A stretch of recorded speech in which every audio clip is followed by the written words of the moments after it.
We live in an over-sexualized society. From the movies we watch,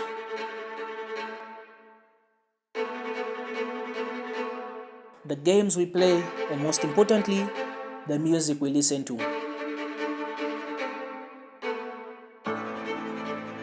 So this story began after I watched this movie. So you quit your job and you go and rescue those kids.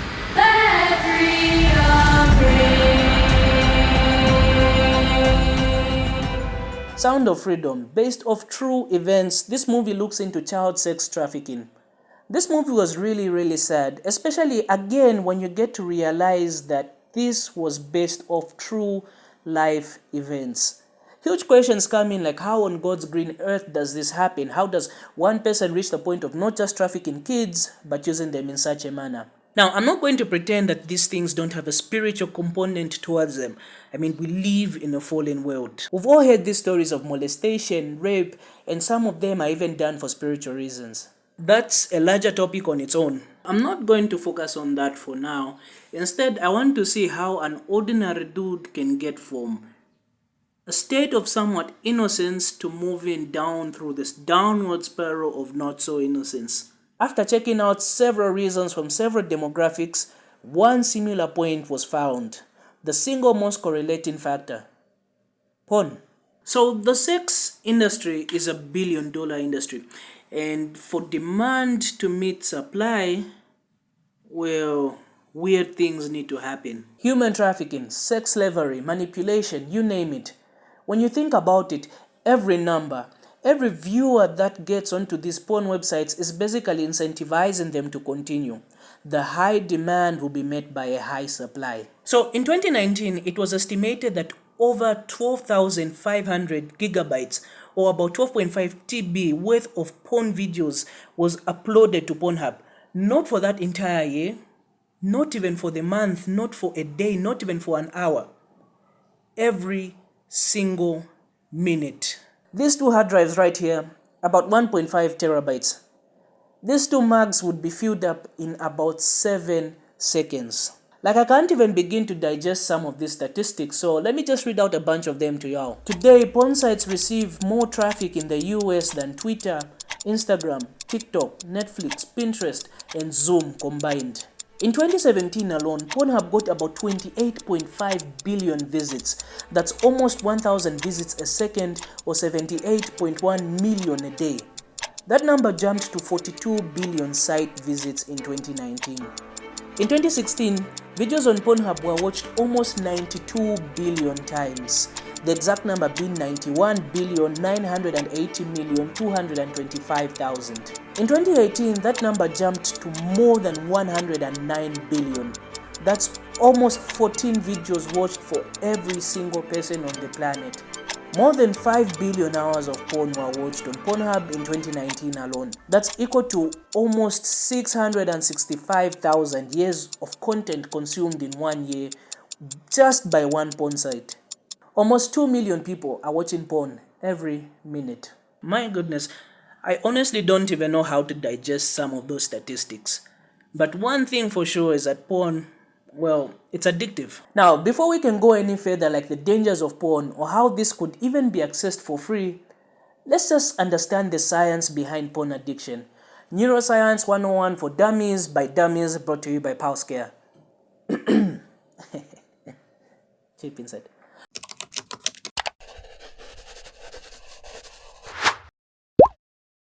Okay, so porn, just like a huge chunk of addictions, are similar with their effect on the human brain. And this will be the most basic explanation that I can try to give. The brain has got different regions or different parts responsible for different things. So for the sake of this explanation, we'll be specifically looking at the emotion center. This is a neuron. Let's just call him John. Obviously, we all know this is what a neuron looks like. But for the sake of this video, we are going with John, our neuron, looking like that, just so that I can easily animate certain illustrations. I mean, it's easier to illustrate on that versus illustrating on this with the so many appendages to consider. So just for the sake of this illustration, We're going with John, our neuron, as a simple circle.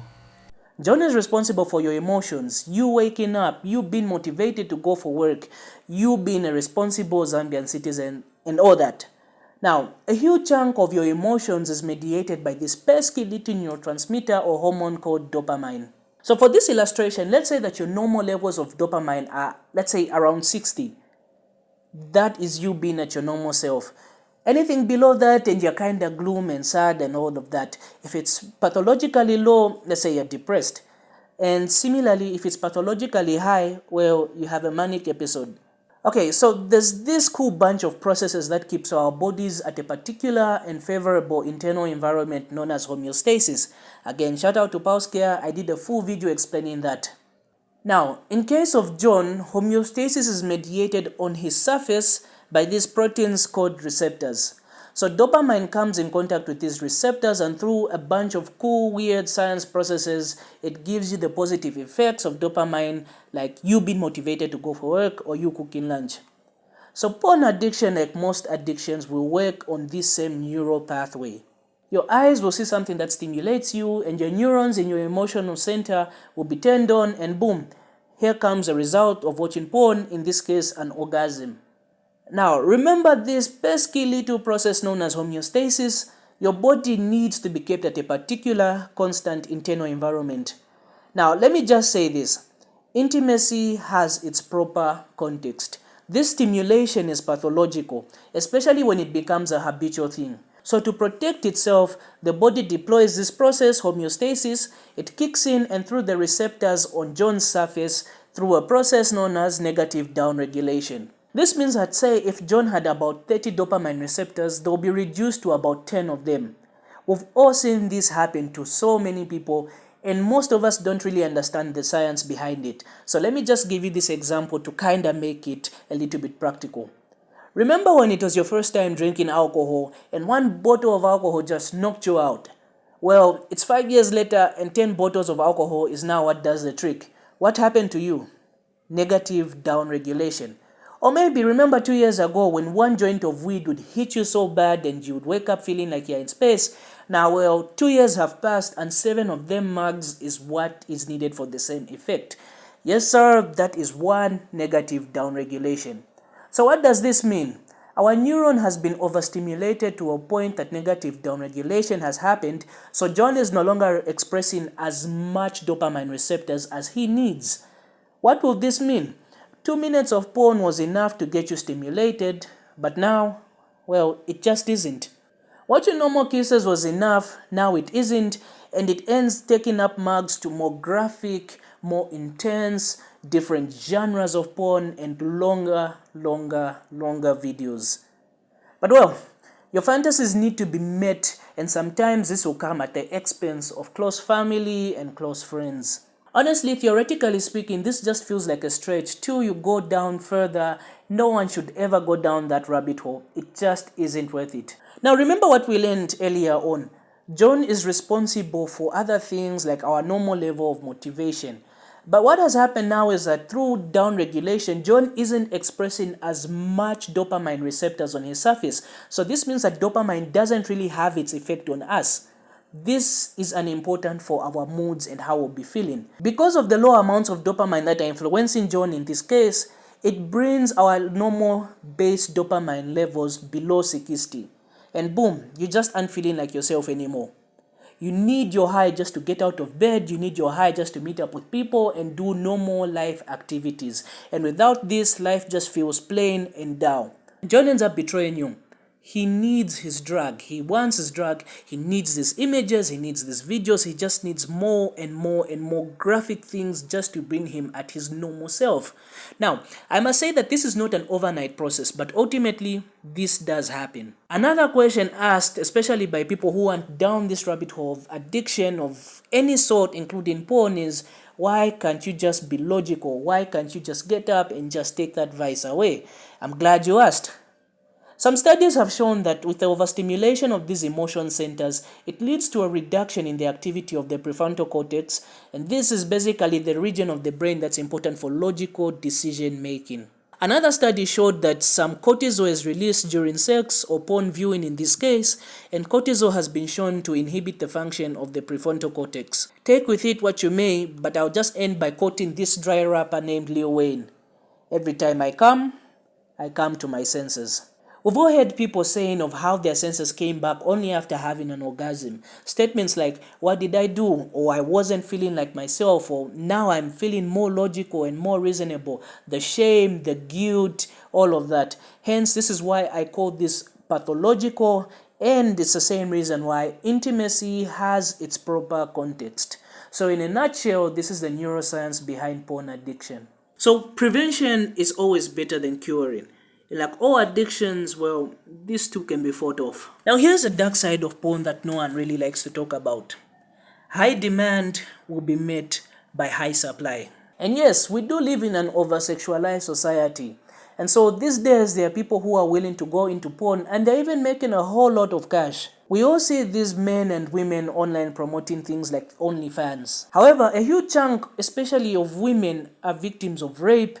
They are drugged, they are trafficked and groomed into this lifestyle, and my goodness, it doesn't end up well for them.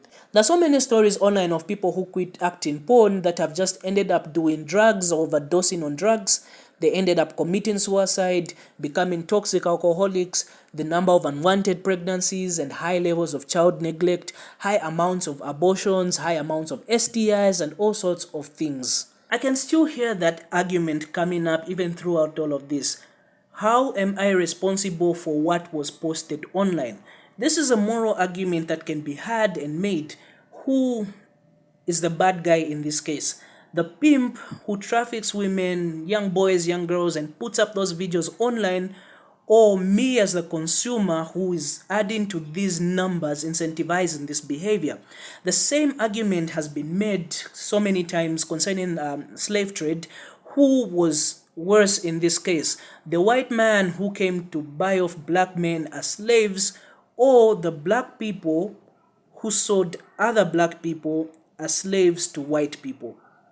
Honestly, at the end of the day, everyone does play a role in this disgusting cycle. Of course, some people will play a larger role than others, but everybody is responsible at the end of the day. Porn addiction is so rampant, as we have seen.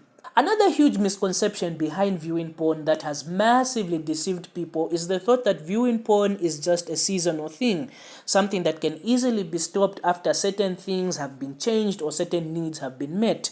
Statements like, I only view porn because I'm single, to I only view porn because I don't want to be sexually intimate with my girlfriend, all this will obviously change when I get married. Well, a study done in 2019 by Muhammad et al. Showed that porn addiction was rampant even in marriage. Over 150 married men and another 150 married women were interviewed, and from that number, more than 70% of the married men were reported to be viewing porn regularly. Whilst for the women, it was about 32% of them. These studies have also been done in religious groups, and it still remains the same. More and more people are viewing it, especially with the normalization of the internet. Like this mug right here. This has got access to terabytes and terabytes of porn videos, and it's all free, weirdly. And yet the porn industry still remains a $1 billion industry. That is fascinating at the same time. The scary part of this is the fact that even younger people as young as 7 now have access to it and are being exposed to it at younger and younger ages. Louisiana just asking for IDs for you to view porn massively reduced the number of people who are viewing porn. Imagine in Zambia if the government said for you to view porn on this particular website, first send us your NRC.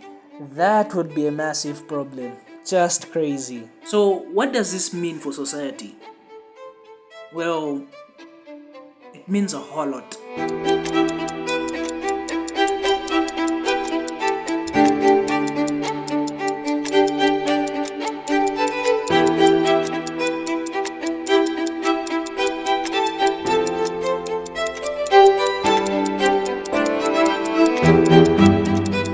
And now we come to the end of this video.